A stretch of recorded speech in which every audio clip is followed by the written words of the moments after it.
बिस्मिल्लाहिर्रहमानिर्रहीम। Today's topic of discussion is antiviral drugs. तो आज हम एंटीवायरल ड्रग्स को कवर करने वाले हैं with the help of Levinson and mini Katzung pharmacology. अगर आपने वीडियो को लाइक नहीं किया तो वीडियो को लाइक कर देना, चैनल को सब्सक्राइब नहीं किया, चाहे पुराने या नए बंदे हो तो सब्सक्राइब कर देना।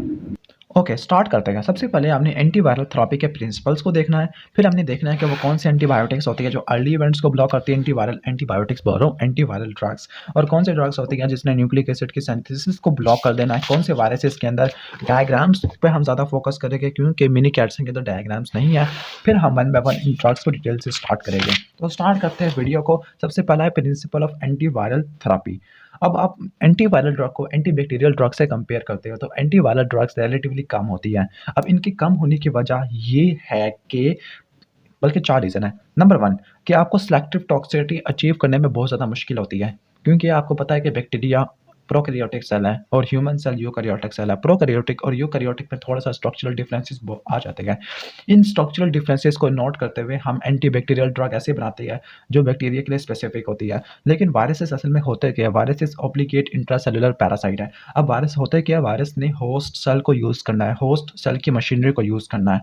अब इन्होंने चूँकि होस्ट सेल्स की मशीनरी को इस्तेमाल करना है, तो हमने ऐसी ड्रग बनानी होगी जो हमारे नॉर्मल सेल को तो कुछ ना करे, लेकिन वायरस को ही इन्फेक्ट करे, वायरस को ही डिस्ट्रॉय कर दे। तो पहला जो होगा वो है difficulty in obtaining selective toxicity, जिसके वजह से एंटीवायरल ड्रग्स काफ़ी ज़्यादा कम होती है। दूसरी लिमिटेशन ये है कि बहुत सारी जो एंटीवायरल ड्रग्स होती है वो इन्फेक्टिव होती है, क्योंकि वायरस की जो रेप्लिकेशन होती है बहुत सारी इनक्यूबेशन पीरियड में हो चुकी होती है। ऑलरेडी वायरस रेप्लिकेट कर चुका होता है और इनक्यूबेशन पीरियड ये वो पीरियड है जिसमें वायरस एंट्री तो कर गया है, लेकिन अभी तक कोई साइन सिम्टम नहीं आया है। इस फेज़ के अंदर पेशेंट काफ़ी ज़्यादा ठीक-ठाक बैठा हुआ होगा। पेशेंट तो ठीक है, लेकिन पेशेंट के अंदर वायरस रेप्लिकेट कर रहा है, कोई साइन सिम्टम नहीं आ रहे। इस पीरियड को बोलते हैं इनक्यूबेशन पीरियड। जब तक उस बंदे के अंदर कोई ना कोई साइन सिम्टम आना शुरू हो जाते हैं, तब तक उस बंदे के अंदर वायरस इतना ज़्यादा फैल जाता है कि फिर उसको रोकना मुश्किल हो जाता है। ओके? तीसरा लिखा हुआ है कि कुछ ऐसे वायरसेस होते हैं, फॉर एग्जांपल हर्पीस वायरस, जो सेल के अंदर लेटेंट होते हैं और कोई भी एंटीवायरल ड्रग इनको रिमूव नहीं कर सकती। लास्ट लिमिटिंग फैक्टर ये है कि आपको पता है कि रेजिस्टेंस आ जाती है, चाहे बैक्टीरिया, चाहे वायरसेस है, चाहे पैरासाइट है, चाहे प्रोटोजोआ, चाहे कैंसर सेल है, उनके अंदर रेजिस्टेंस आ जाती होती है। तो आपको ड्रग रेजिमेंट बार-बार चेंज करना पड़ता है। ओके? तो ये 4 लिमिटेशंस होती है, जिसकी वजह से 4 लिमिटेशंस की वजह से एंटीवायरल ड्रग्स का नंबर काफ़ी ज़्यादा कम होता है। अब स्टार्ट करते हैं एंटीवायरल ड्रग्स को, डिपेंडिंग अपॉन उनका मैकेनिज्म क्या होता है। कुछ एंटीवायरल ड्रग्स अर्ली इवेंट्स को इनहिबिट कर देती है। अर्ली इवेंट्स को इनहिबिट करने वाली जो ड्रग होती है वो है एमेंटाडिन, रिमेंटाडिन। अब एमेंटाडिन और रिमेंटाडिन दोनों कैटेगरी से बिलॉन्ग करती है। किस कैटेगरी से बिलॉन्ग करती है? एंटी इन्फ्लुएंजा ड्रग होती है। एंटी इन्फ्लुएंजा ड्रग होती है एमेंटाडिन, रिमेंटाडिन अर्ली स्टेप को ब्लॉक कर देती है। जो दूसरी ड्रग्स होती है ओसेल्टामाविर, ज़नामाविर, ओसेल्टामाविर और ज़नामाविर, ये इनके लेट स्टेप्स को ब्लॉक कर देती है। अर्ली स्टेप्स को ब्लॉक करने वाली ड्रग है एमेंटाडिन और रिमेंटाडिन। अगर आप डायग्राम की तरफ आओ तो डायग्राम में लिखा हुआ होगा अर्ली स्टेप्स में कि जो अनकोटिंग होती है इन्फ्लुएंजा वायरस के अंदर। अब अनकोटिंग का मैकेनिज्म क्या होता है? असल में जब इन्फ्लुएंजा वायरस एंटर होता है तो इन्फ्लुएंजा वायरस के अंदर इसकी मेम्ब्रेन के ऊपर एक प्रोटॉन पंप लगा होता है। अब ये प्रोटॉन पंप एसिड को अंदर लेके आएगा, एसिडिफिकेशन होती है और इस एसिडिफिकेशन की वजह से अनकोटिंग होती है। लेकिन ये एमेंटाडिन, रिमेंटाडिन करते क्या? एमेंटाडिन, रिमेंटाडिन इस प्रोटॉन पंप पे बाइंड करने के बाद इसकी एसिडिफिकेशन को मिनिमाइज़ कर देती है। जब एसिडिफिकेशन नहीं हो पाएगी तो इसकी अनकोटिंग भी नहीं हो पाएगी। दैट इज़ व्हाई ये अर्ली स्टेप्स को ब्लॉक कर देती है। ओके? क्योंकि अगर एसिडिफिकेशन होती तो एसिडिफिकेशन की वजह से आरएनए ट्रांसक्रिप्टेज में एक्टिवेट हो जाना था। लेकिन एमेंटाडिन, रिमेंटाडिन के बारे में कहा जाता है कि इन्फ्लुएंजा टाइप ए के अगेंस्ट काम करती है, इन्फ्लुएंजा टाइप बी के अगेंस्ट काम नहीं करती। इसके अलावा इन्फ्लुएंजा ए के अंदर रेजिस्टेंस आ जाए, रेजिस्टेंस वाली स्ट्रेन्स होती है H1N1, H1N1 होती है और दूसरी जो स्ट्रेन होती है उसका नाम है H3N2। ये इसकी स्ट्रेन्स होती है इन्फ्लुएंजा की। ओके? इन्फ्लुएंजा आपको पता है ना कि ऑर्थोमिक्सोवायरस कैटेगरी से बिलॉन्ग करता है। उसके अंदर अगर रेजिस्टेंस आ जाती है तो ये ड्रग किसी काम की नहीं होती। ओके? ड्रग किसी भी काम की नहीं होती। अब आपको पता है कि एमेंटाडिन, रिमेंटाडिन में ज़्यादा जो अच्छी ड्रग होती है वो एमेंटाडिन होती है, लेकिन रिमेंटाडिन की हाफ लाइफ रिलेटिवली ज़्यादा बड़ी होती है और इसकी रीनल फेल्योर के अंदर डोज एडजस्टमेंट नहीं करनी पड़ती। ओके? तो एमेंटाडिन, जिसको हम सिमेट्रिल बोलते हैं, ये 3 रिंग कंपाउंड है। ये इन्फ्लुएंजा वायरस की रेप्लिकेशन को ब्लॉक कर देता है, इन्फ्लुएंजा वायरस ए को। किस तरह से करता है कि ये आयन चैनल एक्टिविटी को ब्लॉक कर देगा। एक प्रोटीन होती है विरियन के अंदर, उस प्रोटीन का नाम है मैट्रिक्स प्रोटीन, M2 प्रोटीन। इस M2 प्रोटीन के आयन चैनल एक्टिविटी को ब्लॉक कर देगा। जब इस आयन चैनल की एक्टिविटी ब्लॉक हो जाएगी तो उसकी अनकोटिंग ब्लॉक हो जाएगा, क्योंकि अगर एसिडिफिकेशन हो जाती तो वो आरएनए ट्रांसक्रिप्टेज को भी स्टिमुलेट करवा देता था, लेकिन अब इस तरह से वो नहीं करवा पाएगा। ओके?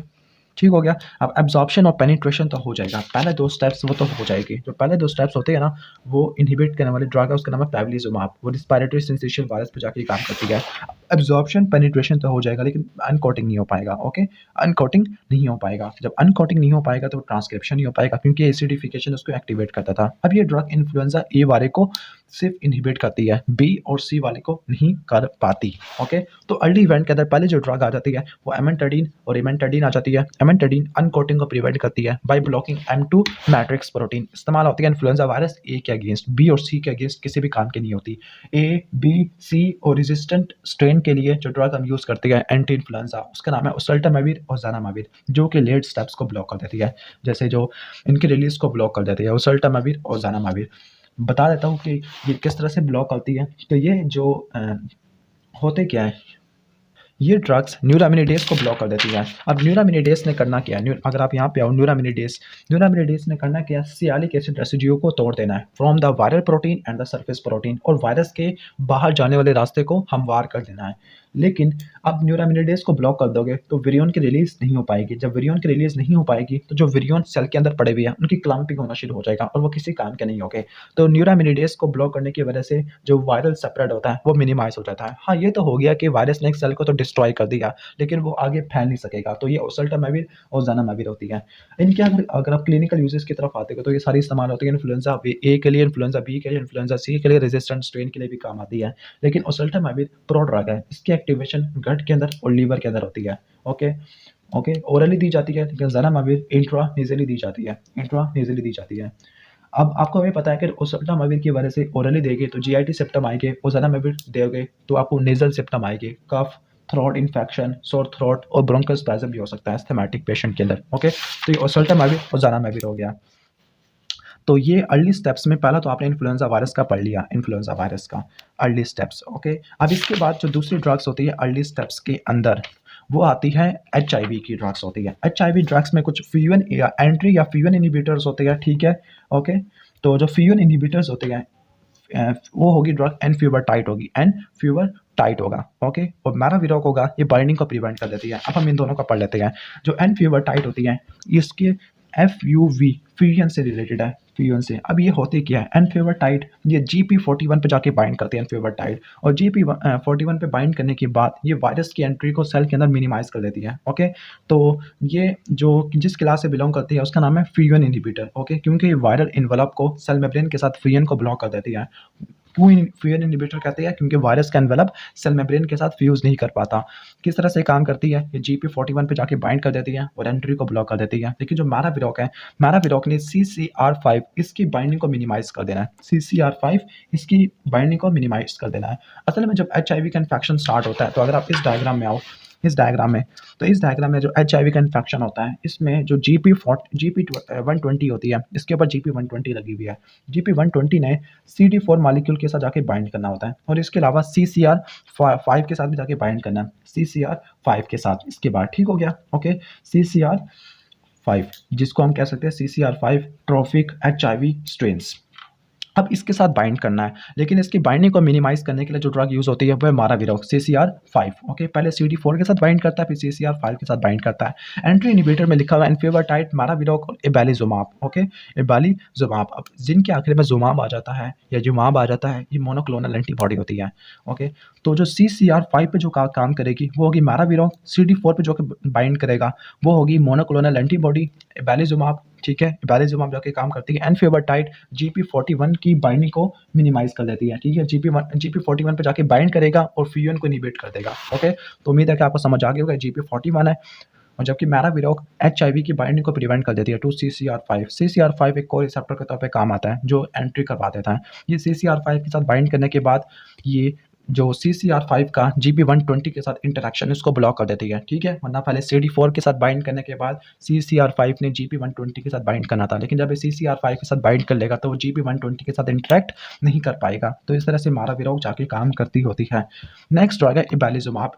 जो इबालिजुमाब है ये असल में मोनोक्लोनल एंटीबॉडी होती है। ये वो मोनोक्लोनल एंटीबॉडी है जो CD4 प्रोटीन को डिस्ट्रॉय कर देगा, ओके? तो हम इसको कह सकते हैं पोस्ट अटैचमेंट इनहिबिटर, कि अटैच हो चुका है लेकिन अभी ये जो HIV है उसको प्रिवेंट करी है फ्रॉम बाइंडिंग टू CCR5 और CXCR4 receptor after HIV has bound to the CDR प्रोटीन। ओके, ठीक हो गया। ठीक है, तो ये हम इसको बोल सकते हैं पोस्ट अटैचमेंट। पोस्ट अटैचमेंट का क्या मतलब हुआ कि HIV को CCR5 या CXCR4 के साथ बाइंड नहीं करने दे रही, जब एक मरतबा वो CD4 के साथ बाइंड हो चुका है। ओके, ठीक हो गया। अब इसके बाद नेक्स्ट है पेवलीजुमाब। अब जो पेवलीजुमाब होती है ये HIV के अगेंस्ट काम नहीं करती, बल्कि जो पेवलीजुमाब होती है ये काम करती है रिस्पायरेटरी सिंसिशियल वायरस के अगेंस्ट काम करती है। Respiratory syncytial virus respiratory viruses होती हैं। अब इसके आखिर में भी जुमाब आ रहा है, पेवलीजुमाब, इबैरिजुमाब, दोनों के दोनों मोनोक्लोनल एंटीबॉडी होती है।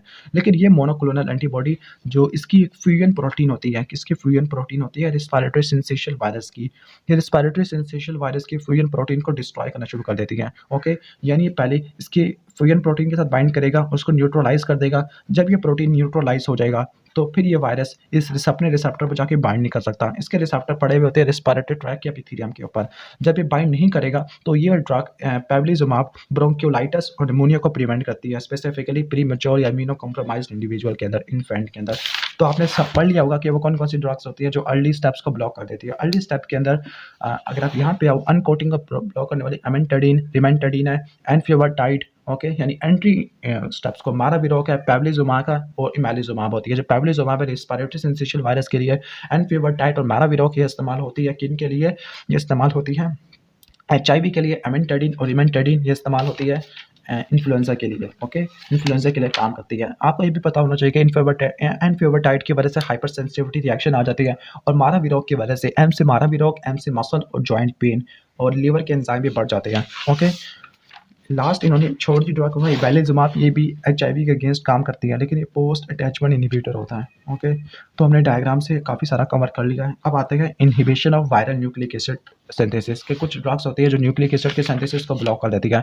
अब डिपेंडिंग अपॉन किस न्यूक्लिक एसिड के सिंथेसिस को ब्लॉक करती है तो उनको डिफरेंट ग्रुप में डिवाइड कर देती है। कुछ हर्पीस वायरस को इनहिबिट करती है,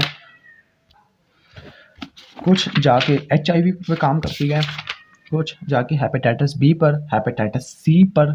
ओके, यहाँ पे आके आ जाती है, कुछ इंटीग्रेस वगैरह पर आ जाती है। ओके, तो स्टार्ट करते हैं हम nucleic acid synthesis inhibitor of herpes virus. अब हर्पीस वायरस को जो इनहिबिट करती है ड्रग, उनमें एसाइक्लोविर का सबसे इंपॉर्टेंट है। अब आपको पता है कि नॉर्मली जो हर्पीस ड्रग को ट्रीट करने के लिए ड्रग इस्तेमाल होती है, एंटी हर्पीस ड्रग्स होती है, वो प्रो ड्रग होती है। पहले इनकी एक्टिवेशन होती है, फॉर एग्जांपल एसाइक्लोविर की, पेंसिक्लोविर की, जेंसिक्लोविर की, थाइमिडिन काइनेस, इससे इनकी क्या होती है? फॉस्फोरिलेशन होती है। फॉस्फोरिलेशन के बाद इनकी एक्टिवेशन होती है। लेकिन अगर वायरस इसी एंजाइम को उड़ा दे, ठीक है, तो फिर हमें ऐसी ड्रग यूज़ करनी पड़ती है जो फॉस्फोरिलेशन रिक्वायर्ड नहीं होता, जिनको फॉस्फोरिलेशन, जिसमें फोस्कारनेट आ जाती है, सीडोफोविर आ जाते हैं। ओके, तो जो न्यूक्लियोसाइड इनहिबिटर्स, पहला इनहिबिटर ऑफ हर्पीस वायरस, उसमें कुछ न्यूक्लियोसाइड इनहिबिटर आ जाएगा और कुछ नॉन न्यूक्लियोसाइड इनहिबिटर आ जाएगा। तो न्यूक्लियोसाइड इनहिबिटर असल में ये होता है क्या है? ये न्यूक्लियोसाइड्स के एनालॉग्स होते हैं। ये DNA पॉलीमरेज को ब्लॉक करना शुरू कर देते हैं of one and more member of herpes family. For example जो एसाइक्लोविर होती है, ये DNA पॉलीमरेज को इनहिबिट करती है। किसके DNA पॉलीमरेज को? एसाइक्लोविर करती है herpes virus simplex type 1, herpes simplex virus type 2, वेरिसिला zoster virus, लेकिन साइटोमेगालो वायरस के लिए किसी भी काम की नहीं होती है। तो हर्पीस सिंप्लेक्स टाइप 1, टाइप 2 और वेरिसिला जोस्टर वायरस के लिए जो ड्रग और चॉइस होती है वो ये साइक्लोविर होती है। ओके, जो साइटोमेगालो वायरस के लिए जो ड्रग यूज़ होती है वो जेंसिक्लोविर और वेलाजेंसिक्लोविर यूज़ होती है। ओके, हेपेटाइटिस B के लिए जो ड्रग यूज़ होती है इंटरफेरोन अल्फा और लैमिविडिन।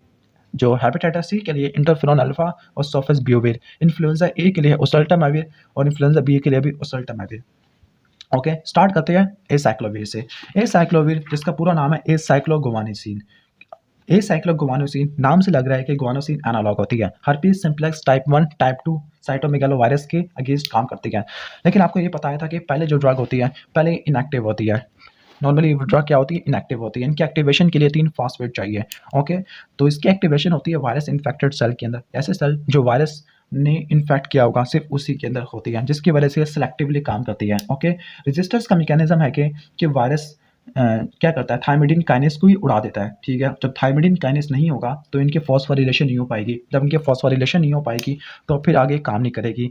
जो एसाइक्लोविर होती है ये डीएनए पॉलीमरेज को इनहिबिट कर देती है, ट्रांसलेशन को ब्लॉक कर दे सॉरी ट्रांस रेप्लिकेशन को ब्लॉक कर देती है डीएनए पॉलीमरेज को इनहिबिट करने के बाद। इसके अलावा प्रीमेच्योर चेन टर्मिनेशन भी करवा देती है। ओके, तो डीएनए सिंथेसिस को और चेन टर्मिनेशन दोनों करवा देती है जब ये चेन में इनकॉर्पोरेट होती है। ओके, तो पहले वायरस इनकोडेड थायमिडिन काइनेस है जो इनकी फॉस्फोरिलेशन करवा देता है as compare to cellular thymidine kinase. इस पॉइंट की वजह से जो एसाइक्लोविर है सिलेक्टिवली टॉक्सिक होती है फॉर वायरस इन्फेक्टेड सेल। लेकिन जो herpes simplex type 1 type 2 cytomegalo varicella zoster virus, उन्हीं के अंदर ही ऐसा काइनेस होता है जो उसकी एक्टिवेशन करवाता है। साइटोमेगालो वायरस के अंदर किसी भी काम की नहीं होती क्योंकि इसके अंदर जो काइनेस होता है वो एसाइक्लोविर के बजाय जेंसिक्लोविर और वेलाजेंसिक्लोविर इनको फॉस्फोरिलेट करता है। तो जेंसिक्लोविर और वेलजेंसिक्लोविर ये इस्तेमाल होती है साइटोमेगालो वायरस रेटिनाइटिस के लिए, लेकिन जो एसाइक्लोविर है हर्पीस सिम्प्लेक्स वायरसिस के लिए और वेरिसिला जोस्टर वायरसिस के लिए।